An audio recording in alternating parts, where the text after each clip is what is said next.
Welcome to the Sharpe Way. Yes, it is Monday, which means we have the Monday evening Ask Me Anything. A little bit early today, thank you. Got a lot of stuff going on, as you guys could probably imagine. So we're going a little bit early. Usually it's 7. This time it's going at 6:30. And look, if you like what you see, as always, like, comment, share, let people know that this is going on. We cannot grow our media if you don't help us grow our media. So please get out there, let people know, like, comment, share so other people see it, like and comment so those cool Facebook, YouTube, Twitter algorithms see that people care and they start sharing it and showing people to the best of your ability. As always, go to the Facebook page, The Sharpe Way, like it. Yes, follow it, please. Head over to YouTube, subscribe, The Sharpe Way. Go right now, subscribe. And Twitter, click follow. That does matter. If you happen to have good cash flow right now, do me a favor. Head on over to patreon.com/sharpeway and throw me a couple bucks, 5, 10, 15, 20. If you're really wealthy, send me $500 a month. If you got that kind of cash, you probably don't. No worries. It's easy. You can do something that's free, like, comment, and share. That's free no matter what. So, as always, the Monday Ask Me Anything. I've got a couple topics I could chat about, but I see comments are already coming in. So, let me see if I can grab some of these. Just the heart from Athena. Thank you so much. So, a question: how does the Bank of Japan affect Japan's standard of living? Does the Bank of Japan affect the Nikkei stock exchange? It's a good question. I think it does. Well, actually, I should do both of those right now. I just did the last one. First one. The Bank of Japan is basically the Japanese central bank. It's the same as our Fed. Not the same. Similar. Very similar to our Federal Reserve. I should not say the same. Very similar to our Federal Reserve. And it does affect the standard of living because what it has done in the past, starting probably in the 80s, 90s maybe, the Japanese economy has been kind of stagnant for decades, right? Just decades. So what it's been doing is it basically says, let's pump the economy full of money when required. And what the Japanese have accepted is, instead of having so many highs and lows, just kind of constant stagnation is what they've called it, stagnation. The Japanese haven't really gone down. They've just kind of been, kind of common, not common, kind of a standard, which has not been great, but at least the standard of living hasn't gone down very much. And I think it does affect the stock exchange because the Bank of Japan, unlike what our bank does, our bank isn't as obvious, right? Our Fed will very often bail out banks. The Bank of Japan will literally buy up stuff. It'll just go, oh, okay, we're in trouble. Let's buy these things. It'll just buy a bunch of stuff. So the Japanese culture, Japanese government, and Japanese economy, they're more accepting of these types of things than we are. I mean, we're accepting of it too, but if the banks just started buying stock, many Americans would say, wait a minute, are you propping up companies? Are you doing those things? It would be a bit more difficult, but the Bank of Japan's like, okay, we'll just go buy stuff, and they don't have a problem doing that. So I think they do. I think that the Bank of Japan, if you're the kind of person who believes, I don't want ups and downs, please just control, make everything the same forever, then you would probably like what the Bank of Japan does, ensuring almost no one explodes and no one goes down and we all just kind of hover. If you like that, you'd probably like the Bank of Japan's actions. That's not me. So I'm not a big fan. It does affect the stock exchange. Absolutely, yes. I hope that answers your question. Does land tax undermine private property? I think by default, it hurts it. I can't see how it can't, right? You never actually own your property. You never actually own it. Because, I mean, officially, to be clear, officially, legally, you own it. But in reality, if you're constantly paying property tax, you're not. Because if you don't pay that property tax, the government takes the land back, which means you're always paying for it. I was on a podcast, or I should say a go live today with a very woman running, a very savvy woman running in Iowa. Her name is Toya Johnson. And she brought up an idea on property tax, which is an interesting concept. And it for the hardcore libertarian, it's probably, they wouldn't like it. but as a method or as a way to get around private property, she had a concept which was, and I don't know if she's taken it or she made it herself, I don't know, that once your mortgage was done, then you wouldn't pay any more tax. And that in theory, you would only pay the land tax while you still owe money on it, because you would still be requiring the government to watch it. If something goes wrong, then you need you have to go to court for it. So that was her logic on you'd only pay tax up until you actually own the property. Because the funny part for most people, and Brian, you probably know this, when your house is mortgaged, the bank holds the deed, not you. So actually kind of the bank still owns the property. So her point was you should pay tax because you don't actually own the property till you've paid off the mortgage. So maybe not the best answer. I don't know, Brian, if you were looking for an answer, but to answer your question, it does. I don't think it destroys it. I don't think it destroys it, but it absolutely hurts it. It absolutely does, no doubt. And there may be different ways of having us adjust it. The problem that we have, and I'm sure it's in most states, I know it's in New York State, is that we use land tax or property tax to fund schools. So they can always go, it's for the children. And many Americans go, oh, well, then that's fine. And so just dropping land tax flat, many Americans wouldn't put up with it because they think that's the only way to fund schools. So we'd have to change their mindset that it's not the only way to fund schools, that maybe we shouldn't be funding schools, or maybe there's alternative ways of funding schools. If we could make that happen, Brian, I think we can handle dealing with property tax. And maybe Toya's idea is a very good way of phasing it out, right? Once you're done paying the mortgage, your tax is done too. I mean, that might be an answer. I hope that was helpful at least. Larry was surely on the Amash train now the other night. Why would I surely be on the Amash train? There was debate, and now I surrender. No, come on, guys. Look, if Amash wins the nomination, great. I still love Gray. That hasn't changed. I came in because of Judge Jim Gray. I still love Judge Jim Gray. That hasn't changed. But Amash is fine also. No worries about Amash. As I said before 1,000 times, I'm very happy that he's in. He has given us press. He did what I asked, BYOP, right? Bring your own press. I'm happy he brought the press. Bring more. Bring more. Absolutely. I'm not going to do your Hornberger thing. Stop. Don't beat up on Hornberger. Okay, so thoughts on the upcoming virtual convention. Look, my whole point about the convention, more than anything, was, again, I bang this drum every single week, and I keep banging it, is press.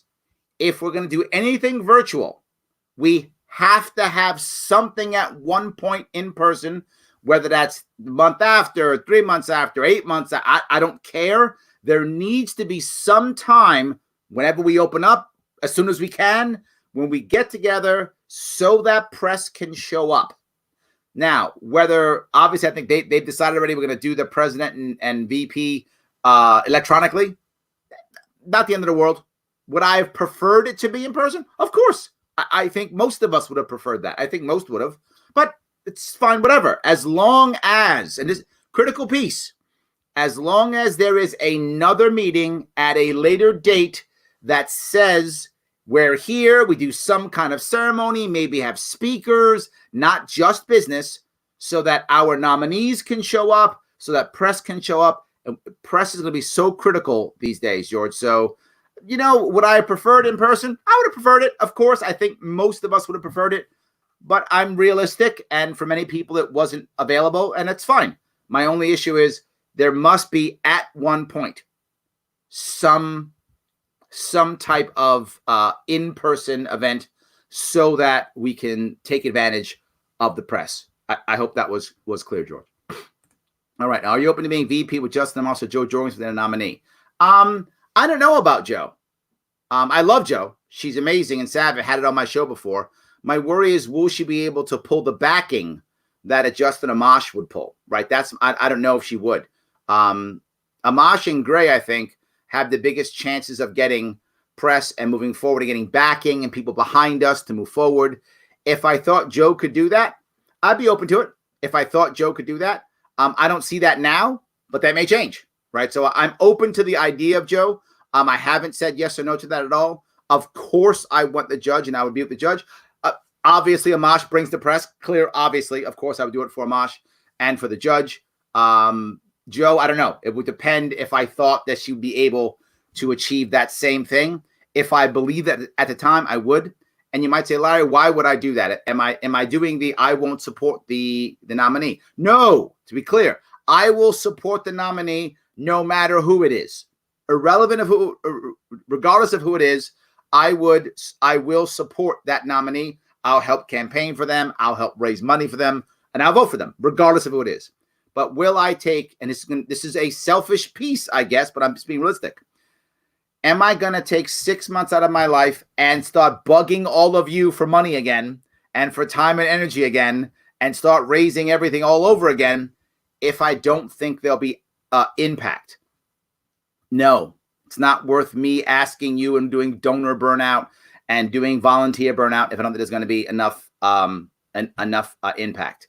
And look, I may be running for the governor's spot in 2022. Who knows? Here in New York State, am I prepared to punish myself for 6 months here now, then a year later punish myself for another year and a half if I'm not going to make impact? No, I've got to feel like we can make impact. If I believe we can make impact, then yeah, I'm in. Chris, I hope that was that maybe that wasn't the perfect answer again, but I hope it was at least a clear answer as where my head is. If I think we can make impact, I'm in. For those of you who don't know, some of you get mad at me and you beat me up on policies and stuff all the time. I'm running for VP. My policies don't matter. What matters is, can I support the person running? Can I support the person and their policies? Can I put the brightest shine on their policies in the press? Can I stand in their stead when they can't stand there? Can I be in the press when they can't be there? What some of you don't realize, I live in New York City. When the media begins to open up again, I just hop on a subway and I'm at all the studios. Literally, all of them have studios here in Manhattan. Boop, I'm in 30 minutes, I'm on TV. They call up, 30 minutes, I'm on TV. So I can support them that way when they can't physically be here. So this is the kind of thing that I have to achieve. And again, I'm happy to do that. I will do that as long as I think I can make impact. I hope that was clear. Thanks for all you do. If you were selected as VP, who was your favorite VP candidate? Did you listen to the LNC? Well, several things. If you were not selected as VP, who's your other favorite VP candidate? You got him right there on your little what's that called? Your picture there. I love Ken. Ken's great. Absolutely. So did I listen to the LNC? I did my horrible reality show TV LNC thing. Remember, I used to be on the LNC. I left that. I'm happy. So yes, I'm gonna thank you, Dean. I watched it. It was not pretty, but it's done at least. So fine. I accept it. It's done. All right, Larry, what's your point of view on YouTube taking down videos that have false information that could endanger people?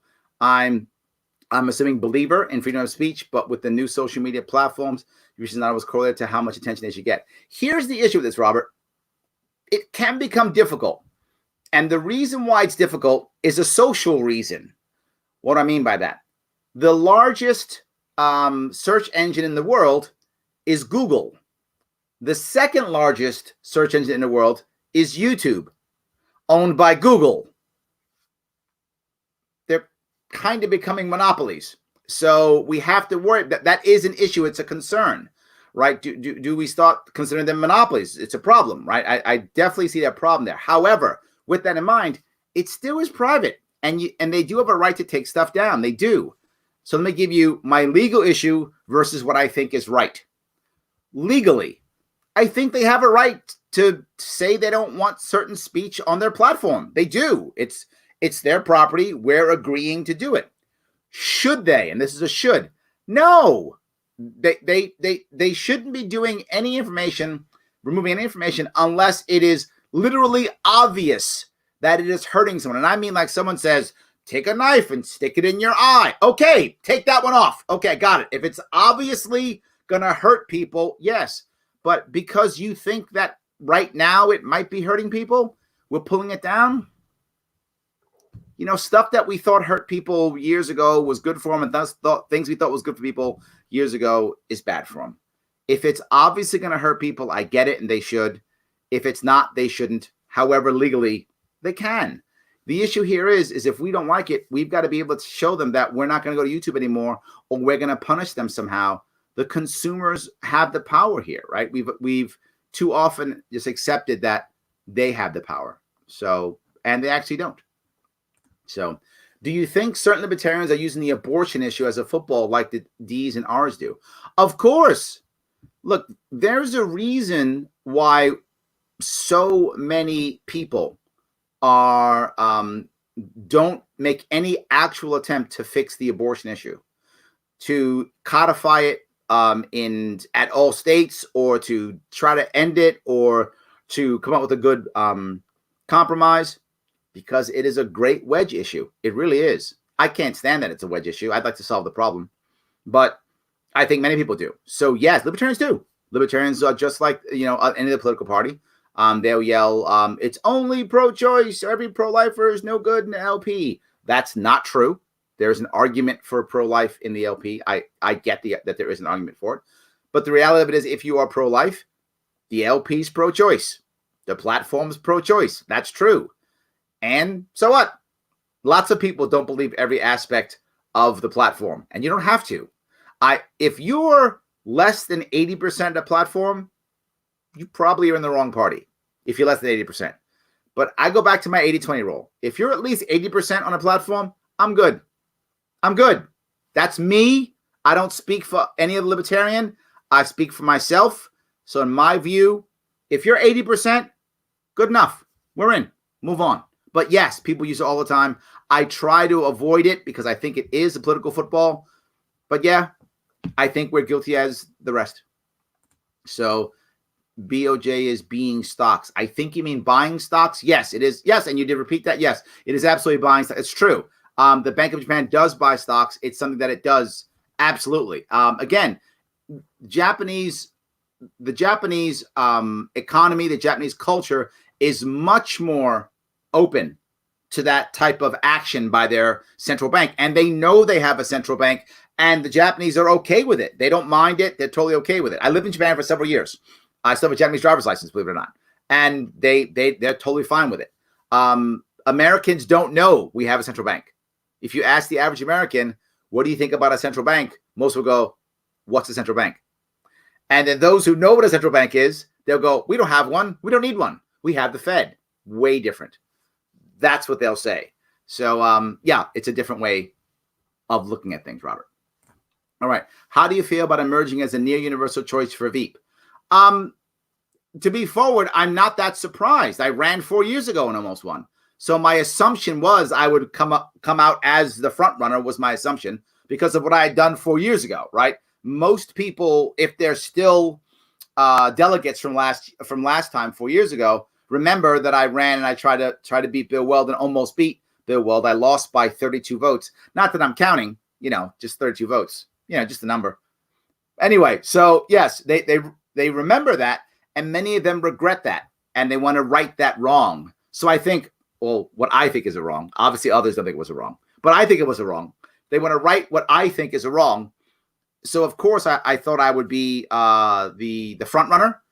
And I've been the most active, right? I mean, I've been doing this. I was doing this before I was running. I was helping others before I was running. So I'm not surprised. I'm happy and glad that people have seen what I've been doing and respect it and value it. I'm very happy they do. I'm not surprised, though. I had a feeling it was going to happen because of what I've been doing for the past 4 years. And the run 2018, I think so. So, all right. What about Facebook blocking groups supporting and putting together a protest? Yes, Norman, that's terrible. I want to be clear again. Legally versus should. Legally, Facebook can do it. I mean, they are a private, they are a private company, and they may do it. But again, same thing. Facebook owns another platform, and then all of a sudden now they're becoming monopoly too. So it gets a little bit different when they start becoming monopolies, but legally they have a right. However, should they? No, Why in the world would Facebook start thinking that they should be blocking part of our Bill of Rights? What a horrible idea, Facebook. Look, if people want to protest and get together against the law, protesting is often against the law.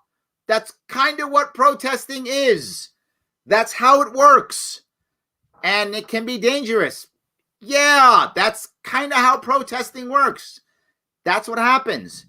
Facebook is not responsible and should not be responsible if people go out and protest and get arrested or get in trouble or whatever, or get fines or whatever, or even if they get each other sick and they go to the hospital. That's not Facebook's fault. Facebook didn't say you need to be here. Now, if Facebook's putting up false things, then of course Facebook is responsible if their personnel putting up something false. That I know of, that has not been happening, that I know of. All I know is Facebook's been saying, oh no, that group is a bad group. Let's get rid of them. Let's block them, whatever. Let's shadow ban them, all those things. Norman, I think a horrible idea. You have a right to protest. We all do, even when it's against the law. Any local law that you can't protest doesn't all of a sudden supersede the First Amendment. It just doesn't, right? It just doesn't. And you might go, well, they're putting others in jeopardy. Only those who show up at the protest. That's who they're putting in jeopardy. If you don't want to be in jeopardy, don't go to the protest. If you think, well, I have to counter-protest, then counter-protest 6 feet away, if that's what you think, and put a mask on, or counter-protest online. I'm totally fine with a counter-protest. Absolutely. So I do think that it's a terrible idea, Norman. They should not be doing it. Again, they have the right. Bad idea, horrible, shame on them. They shouldn't be doing it. And we should tell them that. Maybe I will. I don't want them to ban me from Facebook, though, but maybe I should. I shouldn't be scared, right? All right, Norman, that's it. I'm going to say something. I just did. So there we go. All right, let's see here. Will there be a football season and Super Bowl? I have to assume yes for only one reason. The major sports and cities are only going to lose so much money. I think at one point it's a money issue, right? So I have to assume there will be. I can't imagine the NFL not having a Super Bowl, the amount of money. And I know it sounds horrible. I want to be clear. I know what I'm saying sounds horrible. I just think it's reality. I think they're not going to want to give up literally the billions of dollars they would lose if they don't have a season of Super Bowl. So my opinion, yes, season, yes, Super Bowl. Is it possible to do something like, weird seating or online tickets? Or if you remember when XFL came out, the first time XFL came out, they had a bunch of different camera angles that the regular NFL didn't have. When XFL went away and the NFL came back after that the next year, they took the ideas of the XFL and put those ideas into the NFL.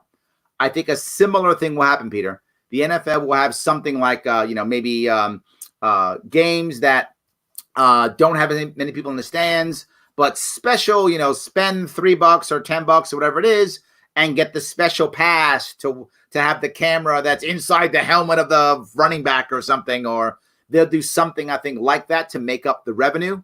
But I do think there will be a football season and a Super Bowl this year. All right.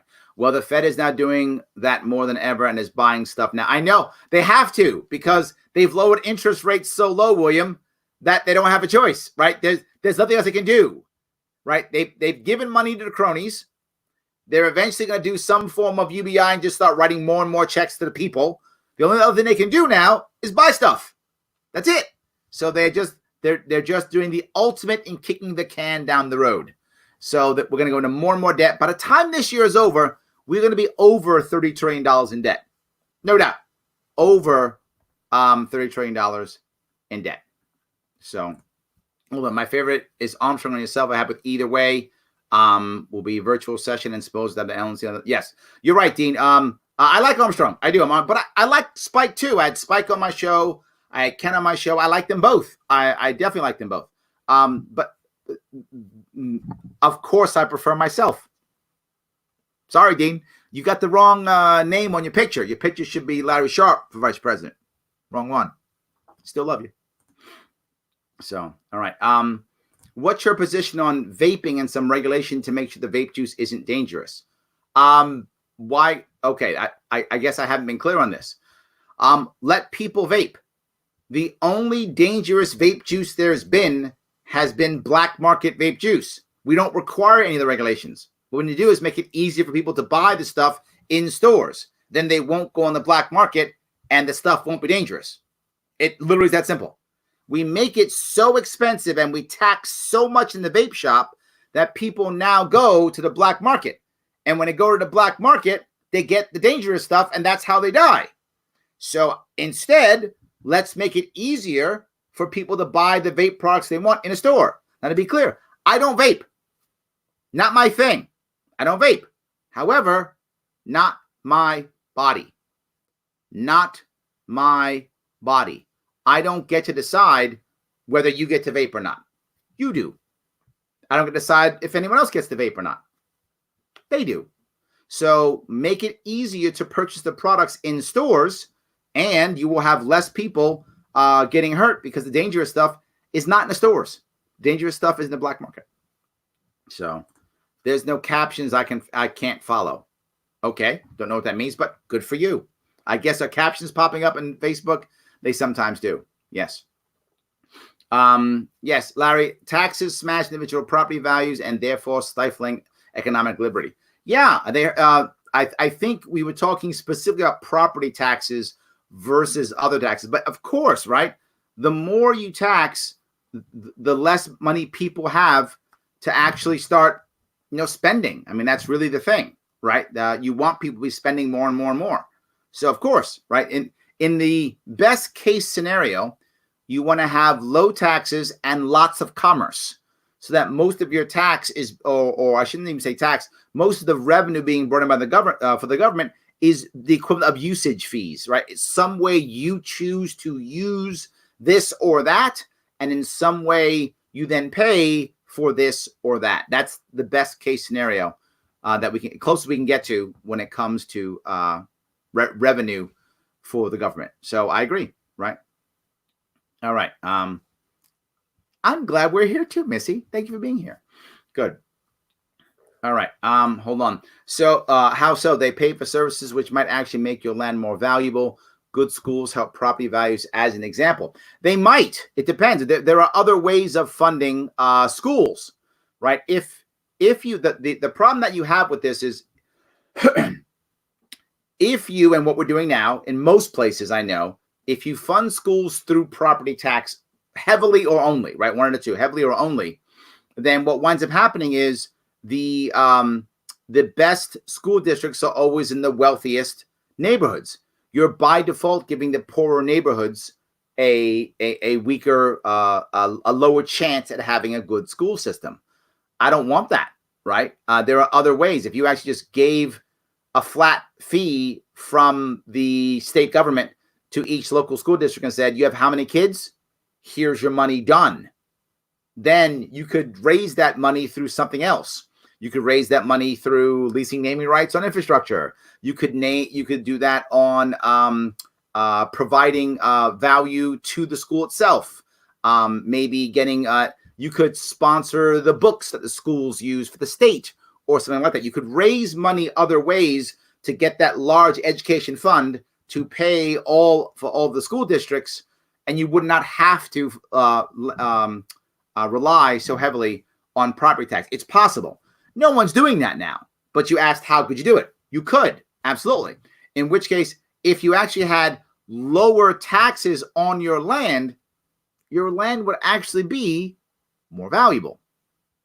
So you could still have high land value and good schools with lower taxes. It's possible.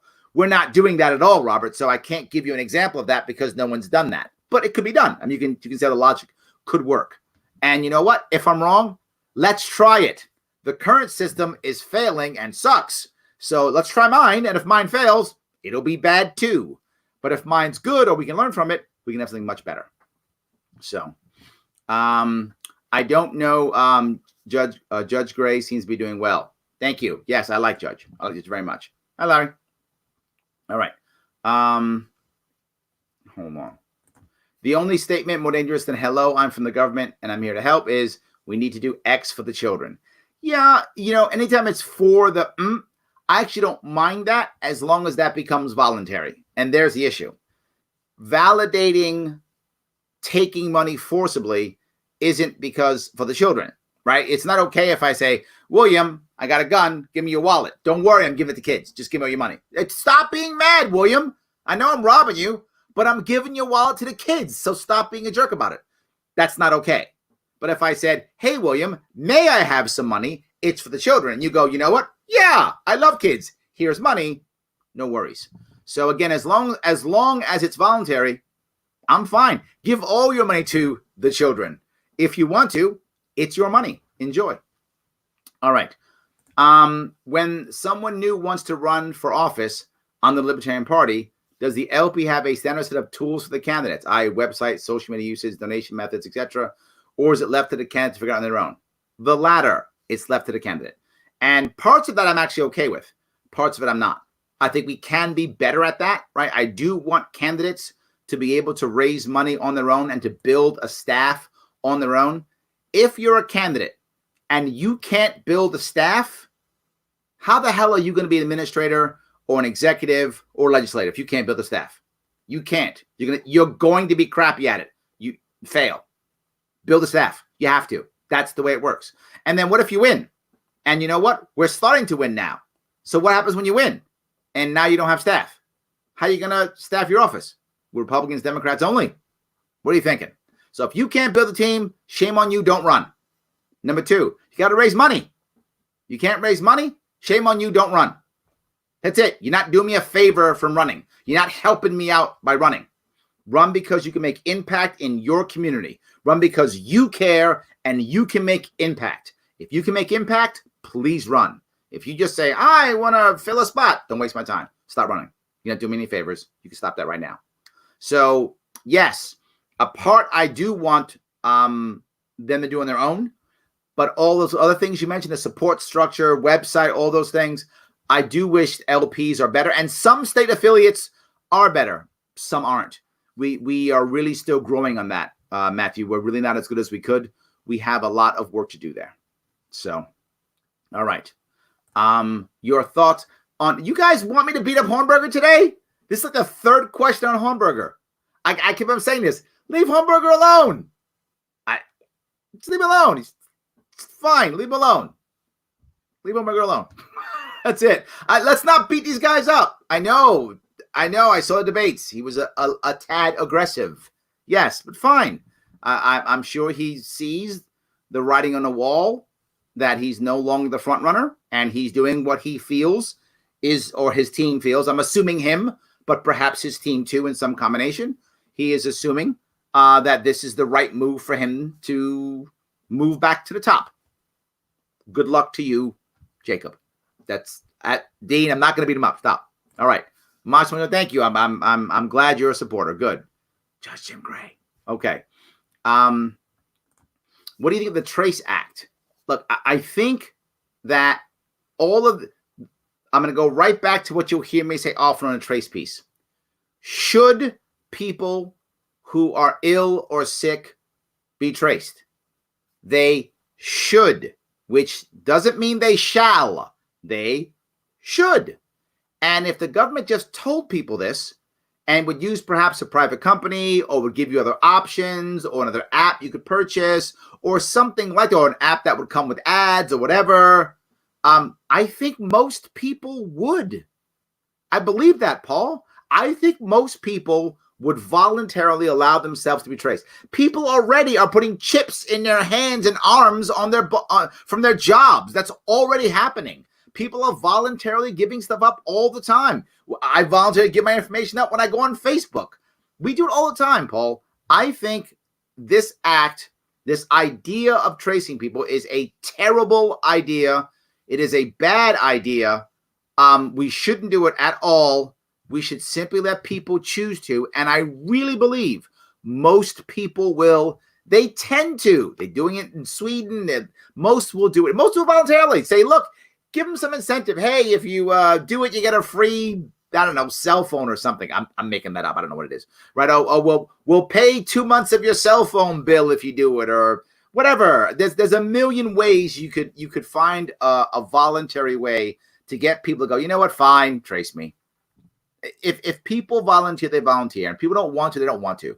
You know, you have to decide what your privacy is worth. You have to decide what your information is worth to you. It's yours. And if you think it's worth a cell phone, give it. It's yours. So I can't stand the forceful part, Paul. It's terrible. If you need, I think it does work, though, to be forward. It works. But because something works doesn't mean it should be forced. So I want to be clear on that. I'm not saying these things don't work. What I'm saying is they shouldn't be forced. So let's find a better way of getting more people to comply voluntarily. I hope that answers your question at least. All right. What do you think about his Magic King Cuomo opening up New York regions? I think he's doing it because he has to. But this is the old idea of, you know, government breaks your leg, then gives you a cast and goes, see, I helped. That's what this is. This is absolutely a self-inflicted wound, and now we're trying to fix it, and now we're like, okay, here's a wound, a Band-Aid. See how good I am? It's proof that people who like this a lot, that we really have Stockholm Syndrome, that our captors have been so mean to us and bad to us that now when they just anything to us, we're happy. But to be forward, am I happy he's doing it? Yes. I wish it was more. I wish it was more. I wish more people were I wish more there was more opening. I wish he just said, here is what I believe is right. Good luck. And let each local community open up as they want, as they would. But I am happy that they're actually opening up. What are your thoughts on Vermin Supreme? Do you think if you had a nomination, it can make a significant impact? You know what? All right, you guys are asking me. I'm going to give you my opinion then on both Supreme and Hornberger. I've been asked a couple of times. I'll give it to you. And I'm going to be nice because I don't want to be mean. It's not right. Why isn't that right? Because I'm running for VP, which means I'm going to have to support somebody regardless of who it is. And if they have backing, I don't want to say, this guy's a jerk, and then I got to go vote for this guy. It doesn't make any sense. So I'm gonna give you my view on both. On Vermin Supreme, if you are saying to yourself, we don't have a chance of actually winning the White House, if you believe that, I don't.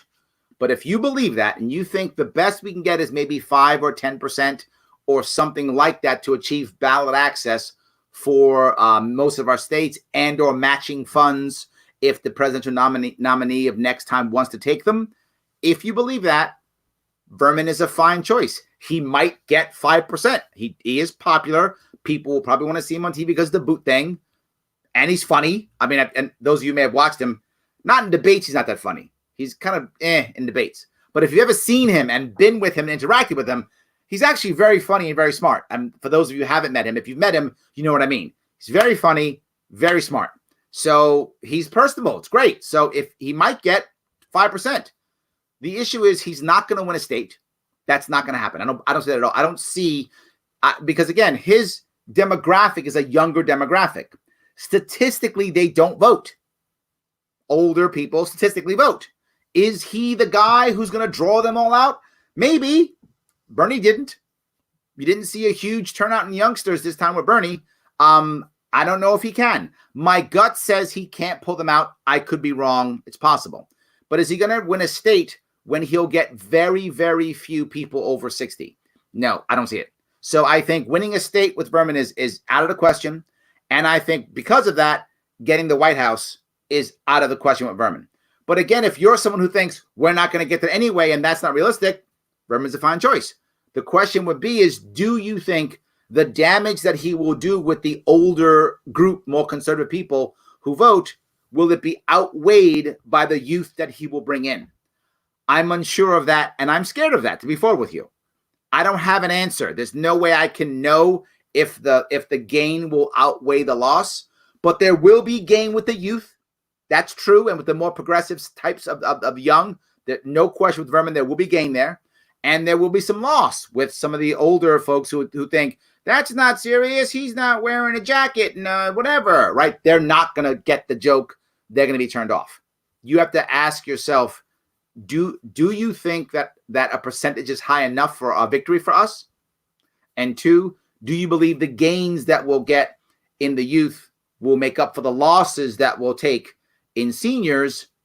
Yeah, maybe I could see that. But he's not my number one. Vermin's not my number one. And that's why, because of what I just said, my fears, my concerns, that's why he's not number one on my list. But again, very smart, very funny. Hornberger, also very smart. Not so funny, but very smart. The issue I have with Hornberger is almost the same thing, believe it or not. Because what Hornberger preaches is abolition, right? And I get that. I so get that. And I know why people love him. But abolition, same issue with Supreme, believe it or not. The older people aren't going to hear it.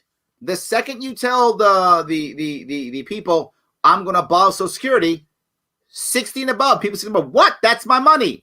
Boop, don't hear anything. So we're going to lose those people who usually vote. We're going to have to hope we get excited young people that like this message of liberty and freedom. We hope we get them. And then they vote. But again, statistically, they don't vote.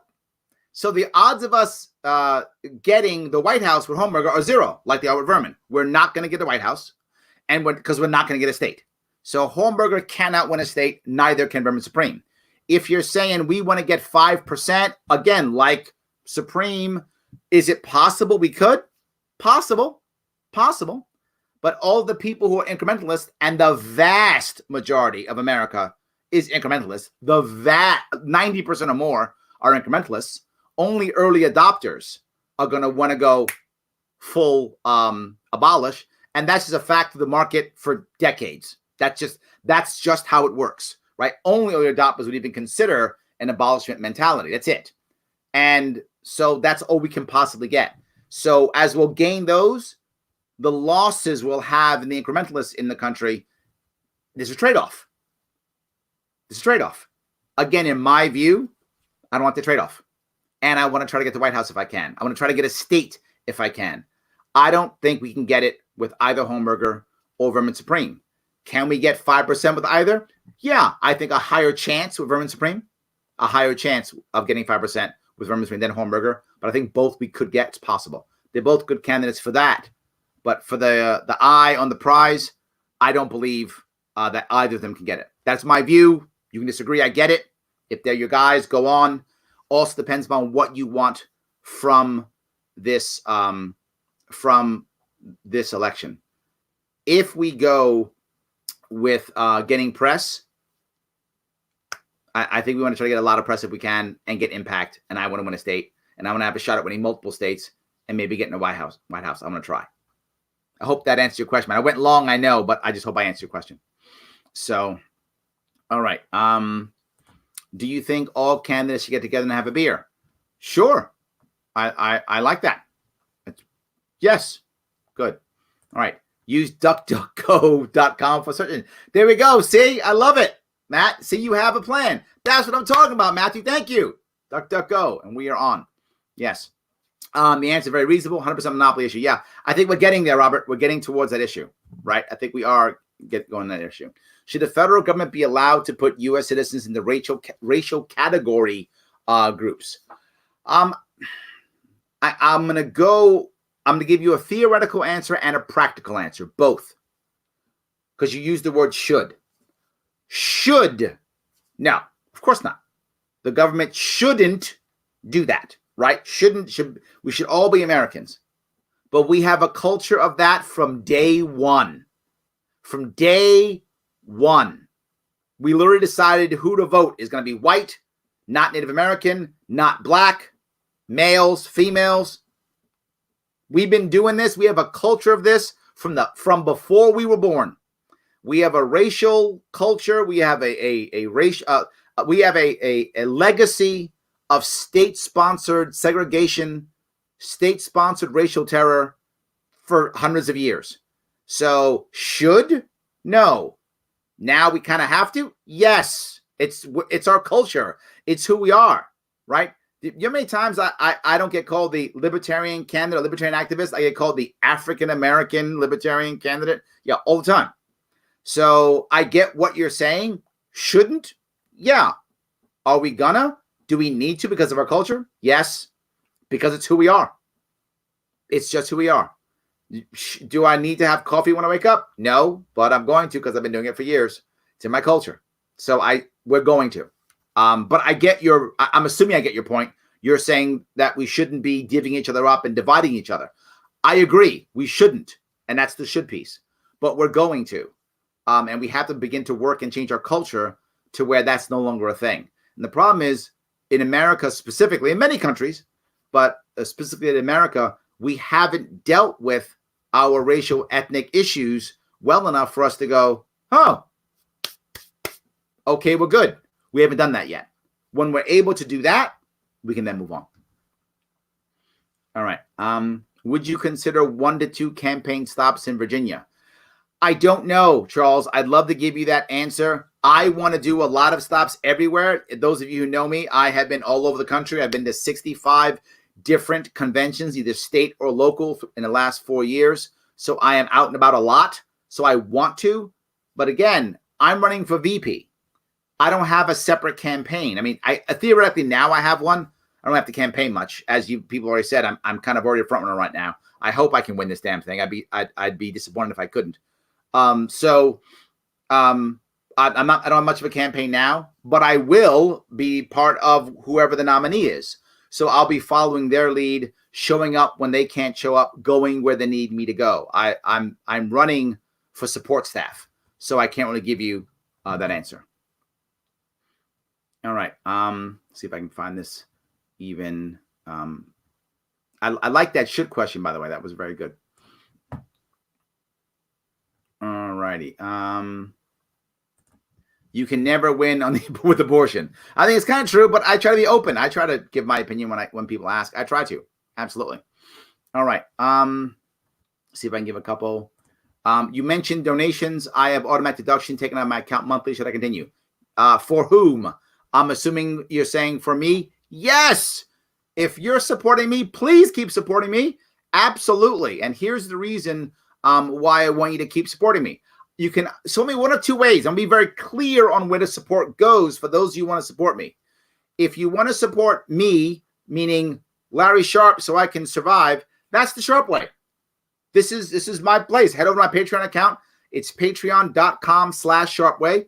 Throw me a couple bucks, 5, 10, 15, 20 bucks. If you got a bunch of money, if you're wealthy, do 100, 200, 300, 400, 500 bucks a month. You got money. Do it if you got it. I'm worth it. I'm giving you good stuff.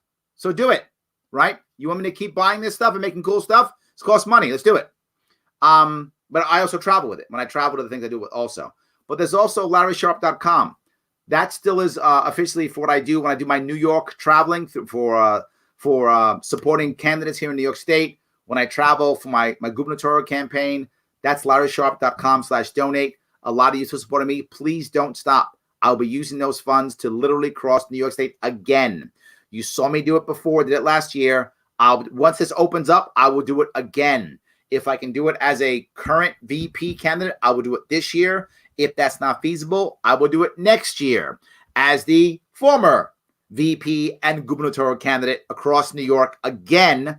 And if you guys who are in other states, not in New York, I'm happy, as you know, to come to your conventions again as the previous gubernatorial and vice president candidate to bring press to your campaign. And that all goes through LarrySharpe.com/donate. So yes, Dave, support either of those. If you've got the cash, support both. I don't know where your finances are right now. A lot of people are struggling because of this, virus. I get it. But if you are not struggling, support both.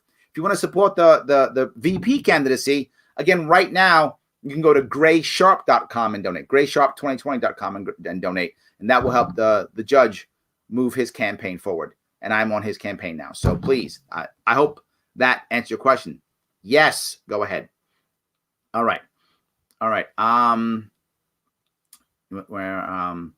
Should have been Johnson Sharpe 2016. I agree. Sadly, 32 more delegates did not agree. You and Gary Johnson would have been such a great ticket. He got 4.5 million votes. Look, whether we had gotten more or less, my issue with being Johnson's running mate in 2016 was the same it is now. I wanted to be able to be I wanted to be able to be in the ear of the candidate, to give them ways of, spinning, shining up their issues, buffing out some of their flaws, being there to say what the governor meant was, which is what I said when I supported Gary Johnson, right? Or now saying what the judge meant was, right? That kind of thing. That's where I wanted to be. And the next thing is I wanted to have more authority or gravitas in the years to come to raise money and to help the party. I didn't get that because I wasn't the VP not. I'm just some guy in the Libertarian Party. After I made the gubernatorial run, that was literally 2-3 years later, then I got more gravitas. This VP run will give me even more. So maybe more people show up. I'll be able to be more effective. So thank you for that. Were you as impressed by Vermin as nearly everyone else was? And how would you utilize him? Vermin is smart, funny, savvy. Absolutely all three of those things. I had him on my show. He doesn't debate very well because that's not his thing. That's not his thing. He's a get in your face, say hi, shake hands, tell a joke, be funny, be spontaneous, tell his story. That's really what he is, and that's where he shines. So I'd use him anyway. Anyway, look, if Vermin doesn't win the nomination, any way that he wants to come help, I'm in. Now, again, I won't be running the campaign. I'll be support staff. But I will be in the ear of the nominee saying, we could use this guy. He's really good. He can help us raise money. He can help us he can help us with the social media. This guy can help us out. So, yeah, I would use him in a heartbeat. I would. Now, he may say, I lost and I'm out. Vermin, if you're listening, please stay with us. So if you're listening, stay. But we'll see what he does, right? And if he wins, then he'll be asking me to stay, I hope. We'll see. All right. Let's see. Let's see if I can keep going. Why do mainstream economists argue against deflation? Deflation's devastating is why. The problem with deflation, look, inflation, deflation, both bad, right? But if you have a Fed, inflation's fine because you just keep kicking the can down the road, right? You got a Fed. Keep kicking the can down the road. Our great-grandkids will be $80 bazillion in debt and will default. And that's what will happen. That's why they don't argue against inflation. They do a little bit, but they're like, whatever. They hate deflation. Deflation means money's not moving. That's the worst part about deflation. Money isn't moving, right? To be forward, and some people don't understand this, particularly our government does not understand this. They think it's a money problem. It's not a money problem. It's a commerce problem. Money's gotta be moving. If money's not moving, we're in trouble. If we start deflating, less money moves. That's why they're concerned. That actually could trash everything, right? If no money's moving. That's why they can't stand deflation. They kind of argue against inflation, kind of, but not really. They just want things to be slowly going up so the Fed can keep printing money. I think that's the reason why. You have a Fed. If you're okay with the Fed, then all good. So thank you so much. Appreciate that. All right. See if I can keep going. Amash whiffed the bailout question. If it's our money, shouldn't the government give it back? The issue is, I like joking about saying it's just our money. It isn't just our money. It is, but it's also magic money that the Fed makes. It's both, right? It's our money and magic money. It's both. So it's kind of both. Yeah. So 30 trillion, and that doesn't count the unfunded liabilities in state, local. You're right, William. The amount is just horrible. Yes. Horrible. Yes. But the government survives on credit. There is no money. That's, you know what? Thank you, Gina. This entire bubble is a debt bubble, right? The first bubble we had that I could really understood and dealt with, right? When I wasn't in the Marine Corps or a kid, the biggest one that hit was the .com bubble, right? The next one was the real estate bubble. And then now this is the debt bubble. Absolutely. Yes. All right. I'm sorry. Hold on. I agree on vape, but how do we keep unscrupulous retailers from taking counterfeit products? We could just inspect them. as you would any place else. And if they take a counterfeit product and it's sold, we punish them. Absolutely. Like we do, make it against the law. That's fraud, right? Fraud is anti-libertarian. Absolutely. I don't want you. Fraud is wrong. Fraud, that's lying, right? Don't lie, don't cheat, don't steal, don't hurt people. No worries. That's a valid law. Fraud is a valid law. It is a crime. You are cheating somebody. That's crime. So if some unscrupulous retailer takes a counterfeit product, that's fraud, right? He's giving the product that someone thinks it's Acme product, and it's actually whatever the Chinese equivalent of Acme product is, and with an Acme label, right? So yeah, you punish him. Of course you do. And if the retail didn't know, you punish the wholesaler, or both, whatever the case may be. That's how you deal with it. The issue is, I haven't seen much of that at all. Don't get me wrong. I'm sure there are bad people in the vaping industry. There are bad people in every industry, right? I'm sure there are some. But I don't see a rash of unscrupulous vapors doing bad things. Most people I know who either open up vape shops or work in vape shops use the product and have used it to somehow mitigate harm in their life and want others to do exactly the same thing. And the last thing we do is hurt people. Because again, most people, not all, obviously, but most people who were in vape shops, they were doing some other bad habit and they used vaping to stop that. So I think you stop it by the laws that we have in the books already. Fraud is fraud and is wrong. So in your opinion, what should libertarians be focused on and doing at this time? Remember, you put small L libertarians, Robert. So that makes me feel like you're talking the movement or the party. I'm not sure. So let me talk about the party. I see it. Some people disagree with me. I see the movement as a larger piece of the Libertarian Party, right? And the Libertarian Party is the political arm of that. Now, people often get mad at me and go, that's not how the party was started. Okay, I don't care. That's how I see it now, right? Lots of things were started differently. America was started, women couldn't vote. That was a bad idea too. And I'm glad we fixed that. So maybe that's true, but so here's where I see it now. The Liberty Movement, it has many facets to it, right? The Libertarian Party is the arm itself. The Libertarian Party, in my view, should be focused on validating itself. How do you do that? Through winning and number of votes and or percentage of votes. We count the votes. That's what the party does. It counts the votes. That's it. That makes a lot of people unhappy. Oh, but it's all about votes. For the party, yes, it's about votes. Now you might say, does that mean we sacrifice principle? No, that is an argument I hear every other week, and it's a silly argument. You can do both. I tried my damnedest to get the most votes, and I would ask anybody out there, have you ever heard me advocate for more government or not advocate for less government? No. Therefore, I'm sticking to principles. I'm sticking to the principle of the party.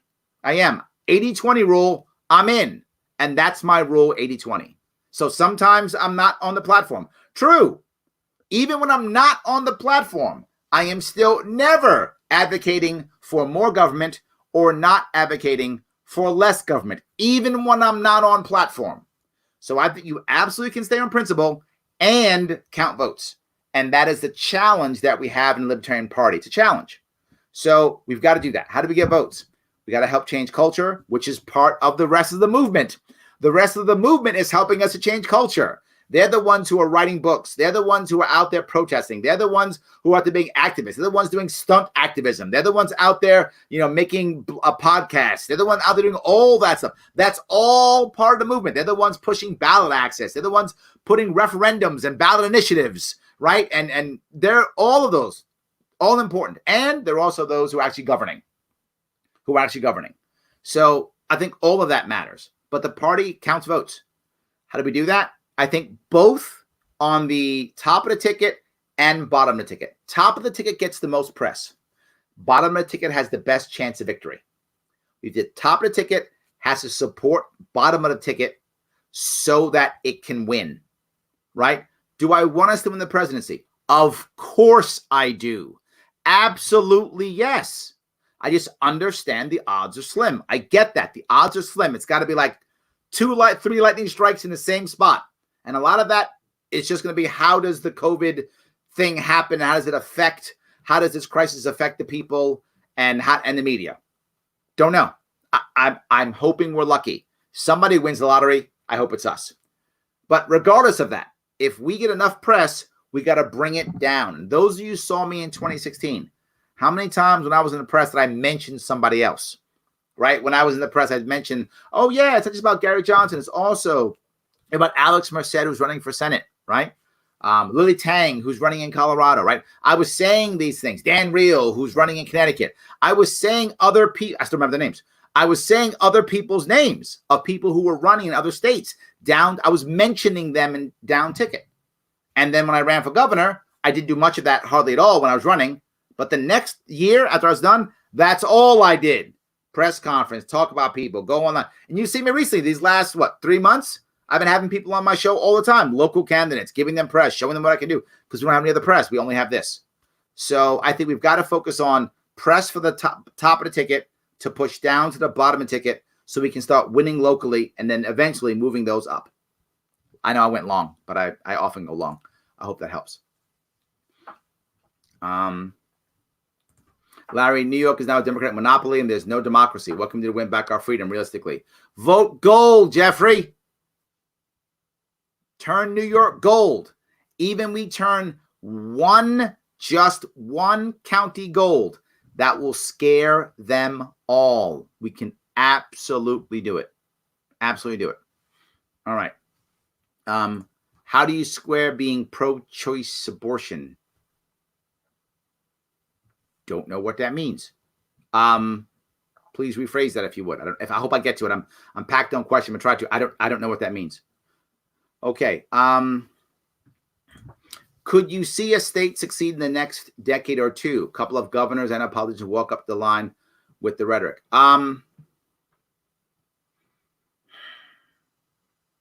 You mean governors? Maybe, right? You'd have to have someone who's done what I did, which is build out a strong state team, make impact, not stop, and run again. Right? For those of you who haven't noticed, not that I'm not officially running. I'm exploratory or whatever that means. That's what I am. So, but I'm kind of running for 4 more years straight. So you kind of have to do so. So maybe if people do that I know of, I'm the only one doing that. There may be others that I know of, I'm the only one doing that. So more people do that. Yeah, we could. The other way of doing it is you get people like Jeff Hewitt who have moved up and then move up, right? Jeff Hewitt in California, he's in Riverside now, if I'm not mistaken. He's in Riverside now. So he's moving up. A couple more years, he moves up again, and then boom, right? He goes from mayor to supervisor to boom, maybe he's the governor all of a sudden. So I do think that's another way of making it happen. It could. All right. Is it appropriate for libertarians to judge candidates based on abortion position or distraction? I got to tell you, that's really up to you. I wish I had a better answer for you, right? In my view, and I can only give you my opinion, I'm an 80-20 guy. I'm anti-abortion, but I'm pro-choice. I do not want the government deciding what a woman does with her body. I do not believe that it works. I don't think it works at all. I think you can't outlaw abortion. You can only outlaw safe abortion. I think when you begin to outlaw abortion, all you wind up doing is punishing poor women. I would rather make abortion obsolete than make it illegal. And that's my view. So in my view, if I had a total pro-choice or total pro-life candidate I was supporting, if it was still 80-20, I'm still in. As long as they're going to move the ball forward to make us all freer, in my view, abortion is not a litmus test. That's not true for everybody, right? So, Mike, that's just not true for everybody. If it's true for you, I get it. Then you should base them upon that position because that's a no deal. That's a deal breaker for you. You have to look at it yourself. In my view, that's part of the 80-20. I look at it. I look at all of it that way. People got mad at me for that, saying, "Well, Larry, what about some guy who doesn't want to end the drug war tomorrow? Okay, does he want to do everything else? Fine, it's fine. I'll deal with it. I'll take it because in my view, and again, Mike, I'm only giving you my view, right? I'm assuming you asked because you wanted my opinion. Here's my opinion. We are exactly heading the opposite way of liberty. We are heading towards, if not already there, oligarchy / dictatorship. I want to turn us around and face the right way. The Sharpe way is what I'd like us to do. So I want to turn us around. And if I can get 4 out of 5 of the things that I want, but I can't get the 5th, I'm okay. And people go, well, you're sacrificing principles. Shut up. No, I'm not. I'm being a human being understanding the realities of life. That's how it works. I know people will say this all the time. And to be forward, those who say it, you have a right to say it. You're just 100% wrong. The only way we win is by being hardcore and by sticking tight to our principles and no, absolutely false. That has actually never worked.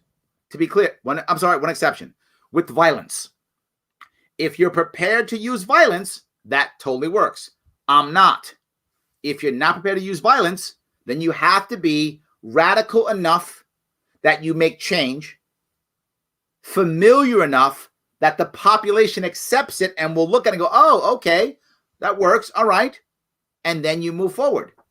That's how it always works. Not sometimes, always, with the exception of violence. There's no exception to that rule, violent, right? Non-violently, there's no exception to that rule. There's an old saying in business. It took someone 10 years to become an overnight success because it actually took slowly, right? Someone the other day was like, well, the Republicans were abolitionists and that's how they won. No, not at all. No. If you remember what Lincoln was saying, Lincoln back in those days was saying, well, black people shouldn't be slaves, but, they're not white. They're like second-class citizens. That's what he was talking about. He wasn't saying making black people free equal to white people. He didn't say that. He was saying, well, yeah, but, they're not white, but they don't need to be slaves. That's how he was talking. Now, he might have believed that black people should be equal to whites. I don't know. He might have thought that, but he wasn't saying that because to say that was a bridge too far and he would have gotten nowhere.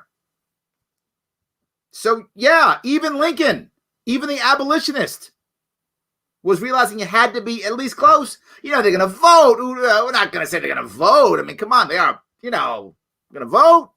He was like that. That's the way he was speaking. And if you think I'm making this up, do your own homework. You can read his old speeches. That's what he was saying. He wasn't saying, oh, yeah, equal to whites, they should vote. He wasn't saying that at all. Of course not. People wouldn't have heard it, and he would have gotten nowhere.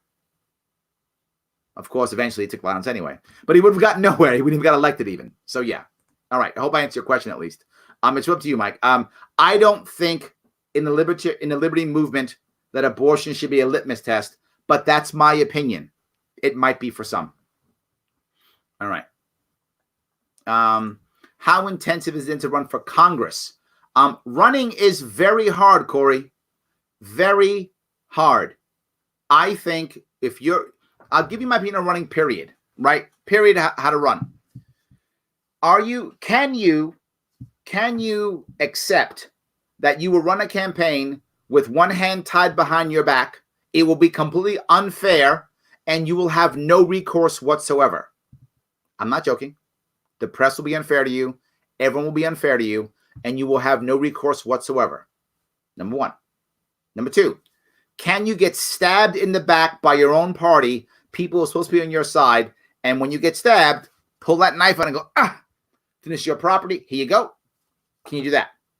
Can you get punched in the face, not real, emotionally, and get back up?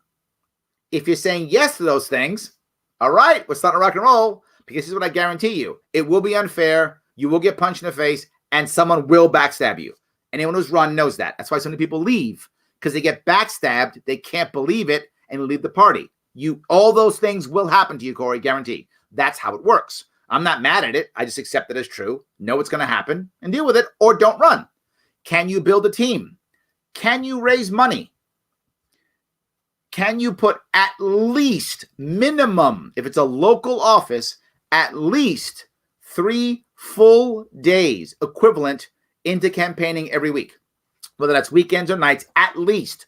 Preferably, I'd like to do 6 full days. But if you can do at least 3 full days, we're good. If you've answered no to those questions, you should not run, because that's what it takes. That's what it takes to make impact. Otherwise, you're just going to run, not win. You're not going to make any impact. You get donor burnout. volunteer burnout, make everyone feel bad. It's not going to be worth it. So if those three things are true, great. The last piece of advice I'll ask you, ask yourself this. If you run and do all the things I said, after you're done running, will you, and you lose, assuming you lose, let's, for the sake of argument, assume you lose, will you personally be better off? Not will the party be better off. Will you, Corey, personally be better off? If you go, no, if I lose, I'm screwed. Don't run. I don't need you to be a disaster. I need you to be strong. How about other people run? If you go, no, I'll be great. I'm good. If I lose, no worries. I'll be fine. Run, man. That's the answer. You might say, well, Larry, how do I start this whole thing? No worries. Build your team. Build your team. Find a campaign manager. Find some type of scheduler, some kind of a person who'll be a social media marketer. If you can't get those three, don't even start. Get those three, now you start. And you want to start running at least 1 year out. At least 1 year out. Raise money, raise profile, knock all the kinks out of your machine, because there will be kinks in your machine. But remember something. No one on your team has to be in your city, town, or state. They should be. It's the best way, not required. The only person who has to be in your state, your city, your town, is you. That's it. Hope that was helpful. All right. See if I can grab a couple more. How do you square being pro-choice? Thank you. It violates the non-aggression principle, not attack. No, I get it. I totally get it. And I think I expressed it, right? There are many things that should be true, but simply can't because of culture. They just can't.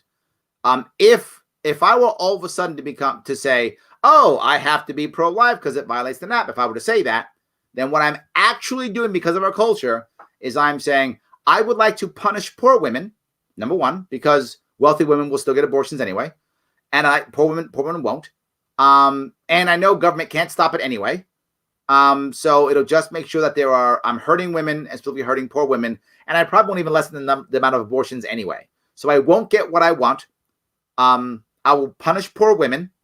But I'll feel righteous. That's how I square that circle. That's how I square it.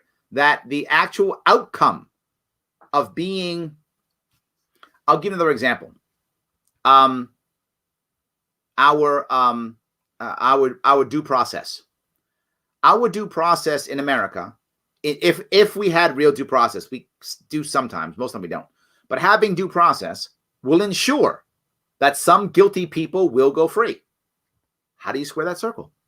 How do you square that circle knowing that some guilty people will go free because the government will not be able, just physically, it's going to happen sometimes, will not be able to produce enough evidence to put someone in jail? How do you square that circle? By saying the results of a zero tolerance, put everybody in jail and execute everybody, is far worse. Far worse. That's how I square that circle. I don't know if that's good enough for you. I don't know if it is, but that's how I do it. I want to look at what actually will create less abortions, safer abortions when you have them, what will encourage women to not have them without having to force them, what keeps the government out of their bodies, what makes it so I don't have to start deciding when a baby is viable, what makes it work to where I get what I want to the best that I can get it. That's how I square that circle. I hope at least I answered your question. Okay. Let's see. Hawaii is making people visit the state, quarantine for 14 days. The hotel gives them a one-time use key. They try to leave the hotel. The manager calls the police on them. How more people want to post this? Paul, it's horrible. I don't. Sweden is showing us the way. Sweden is showing us the way. And we're not doing it, Paul. It's insane. I agree with you. But I tell you, I brought this up a couple of days ago, and I think it's true. Our entire country is going through Stockholm Syndrome. We now love our oppressors. That's what's happening, Paul. This is why when people go, we need to abolish the income tax and abolish this and abolish that. Our people are begging to be in prison, and you think you're going to abolish government? We're worshiping government now. We are literally getting bent over by the government, getting hammered every single day, and we're looking back with puppy eyes going, thank you, sir, may I have another? And you think we'll get rid of that? Paul, you're right. 100% correct.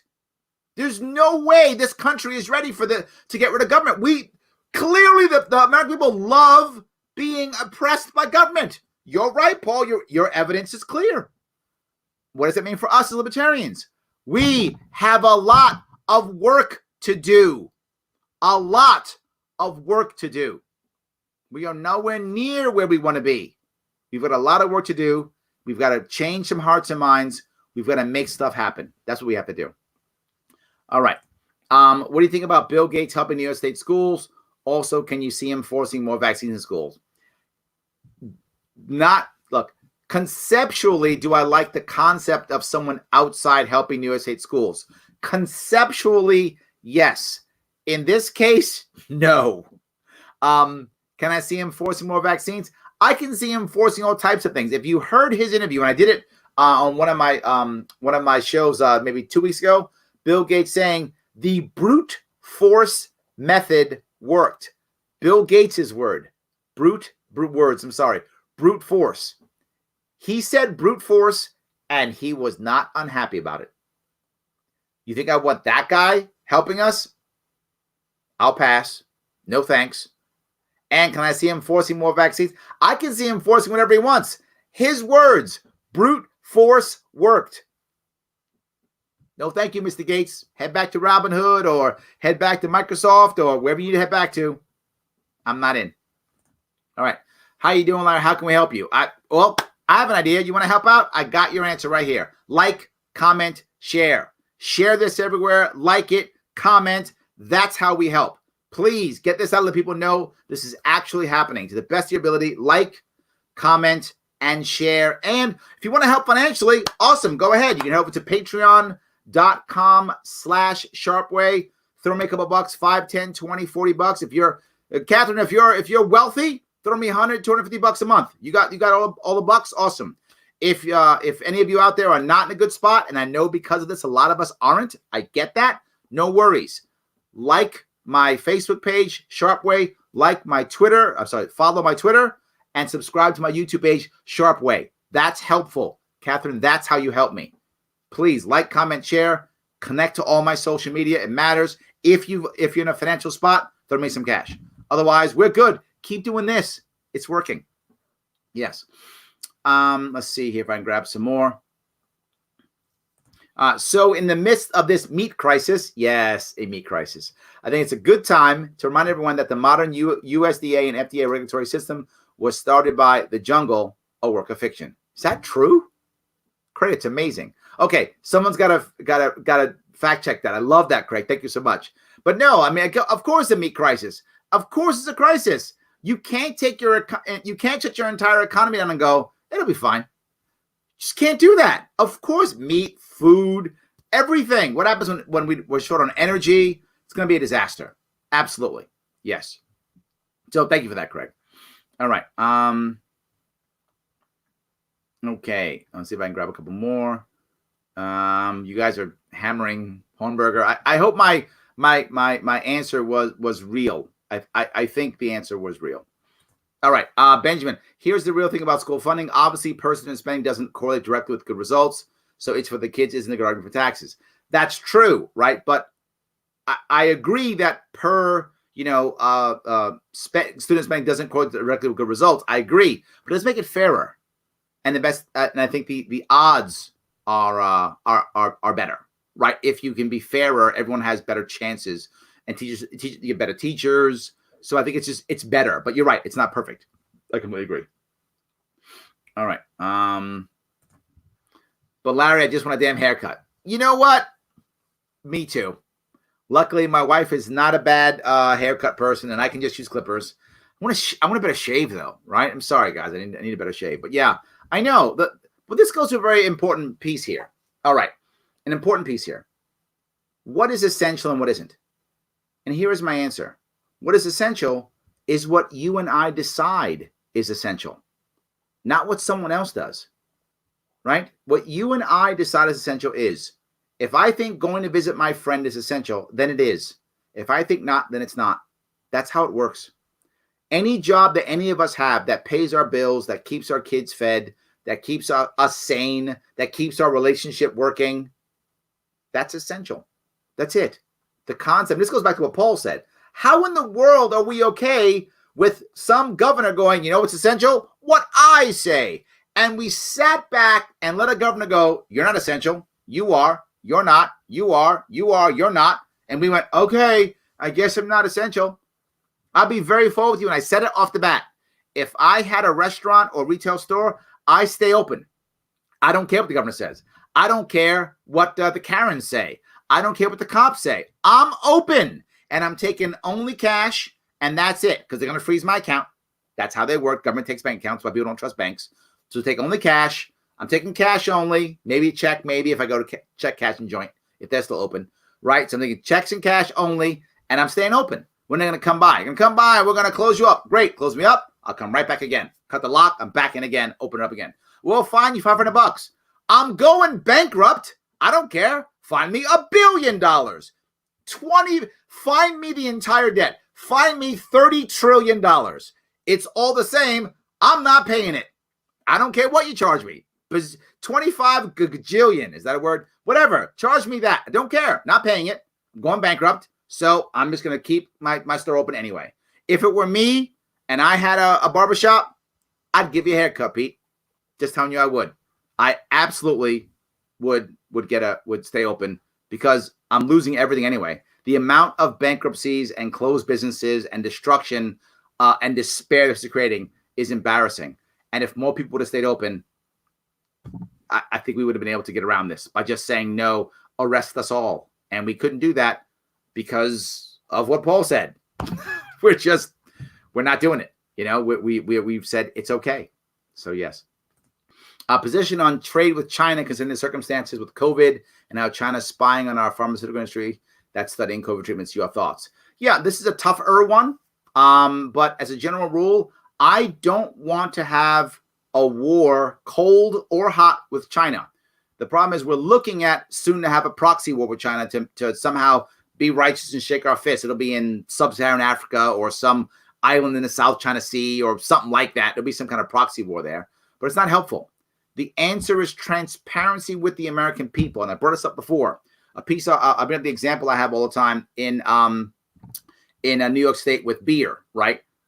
Many New Yorkers, because of our craft brewing industry, will spend $2 or $3 extra for beer because it's a local beer. We love it. We're good. It's part of our culture.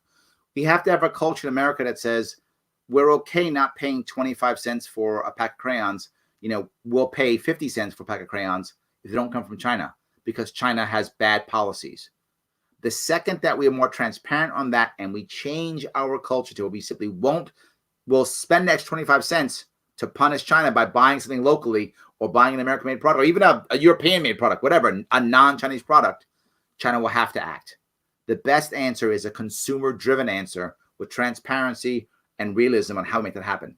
Will that take time? Yes. So will a war or a trade embargo, whatever we do. That will take time also. Will there be some failures? Yeah, there will be some failures. So there'll be failures also with a trade war or proxy or whatever else we do. But this method unites America, gets America to see it, motivates America to get up and do something, and teaches not just China, but every other country the same, that Americans will only buy when you're not trying to crush Americans. We do that, Matt. We stop it now and in the future. And that's a whole lot harder, and it's a whole lot more leadership, but it actually is the answer. All right, guys, did about an hour and a half. I'm going to have to bail on you. I appreciate all the questions. I will try to answer some of them. I know I really fell behind on questions because I'm sorry. So many of them pop up. I apologize. I may start taking phone calls if I can coming up in the future. There's so many of them, but that may be even longer. Anyway, thank you so much. I'll try to answer some of the questions later. Gotta run. Guys, I love you so much. Thank you so much for being here. Remember, like, comment, share, and please, right now, go to my Sharpe Way Facebook page if you're not watching on that and click like on that Facebook page. It matters. Head over to YouTube and subscribe. Do it right now. Don't screw me over. You love me. I love you. Go do it. And please follow me on Twitter. Click follow right now on Twitter. Click on that. And if you've got some cash, Go over to patreon.com/Sharpe Way. Throw me $5, $10, $20. If you got it, give me $100 a month if you got it. If you got none of that, no worries. Go back to the liking, the commenting, and the sharing.